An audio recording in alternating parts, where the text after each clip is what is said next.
අද අපි අරන් එන්නේ ලේසියෙන්ම හදා ගන්න පුළුවන් fried soya recipe එකක්.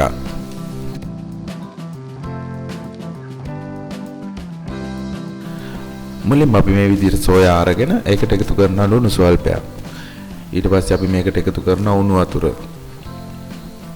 ඊට පස්සේ අපි මේක විනාඩි 10ක් විතර තියන්න ඕනේ තැම්බෙන්න. ඒක තියන්න පියනකින් වහලා ඉවරලා මේක තැම්බෙන්න තියන්න ඕනේ. ඊට පස්සේ අපි සෝස් පෑන් එකක් අරගෙන ඒකට පොල් තෙල් ස්වල්පයක් එකතු කර ගන්නවා. ඊට පස්සේ පොල් තෙල් ටික රත් වෙනකොට රත් වෙගෙන එනකන් අපි මේක තියනවා. ඊට පස්සේ අපි සෝයා ටික තැම්බිලා වතුර බේරගෙන අරගෙන මේ විදිහට ඒ සෝයා ටිකට කෑලි මිරිස් ලුණු ඒවා කලවම් කරනවා. අපි මේක හොඳින් අතින් කලවම් කරගන්න ඕනේ මේකේ හොඳට තැවෙරෙන විදිහට. ඊට පස්සේ රත් වෙච්ච තෙල් එකට මේ අපි කලවම් කරගත් සෝයා මීට් එකේ මික්ස්චර් එක අපි මේකට එකතු කරනවා.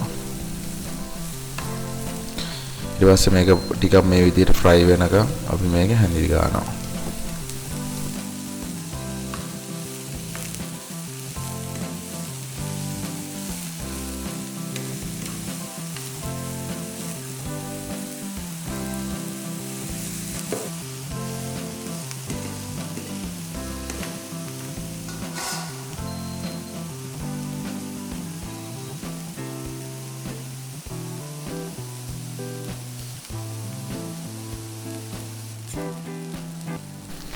දැන් විනාඩි 5ක් විතර මේක fry වුණාට පස්සේ අපි මේකට paprika කුඩු ටිකක් එකතු කරන්න ඕන.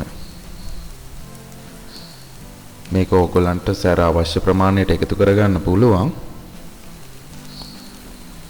එකතු කරගෙන මේක හොඳට mix කරගන්න.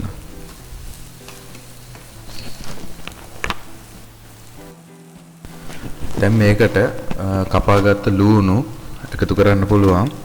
ඊට පස්සේ කොච්චි කරලක් දෙකක් කපාගෙන එකතු කරගන්න. ඊට පස්සේ කරපිංචා ඒවා එකතු කරගෙන ඉවරලා දැන් මේක හොඳින් mix කරගන්න.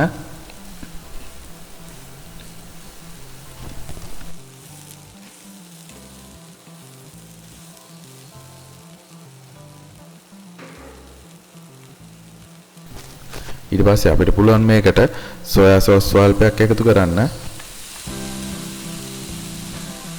ඒ වගේම ඔයාලට තියෙනවා නම් chili sauce එකතු කරගන්නත් පුළුවන් මේකට.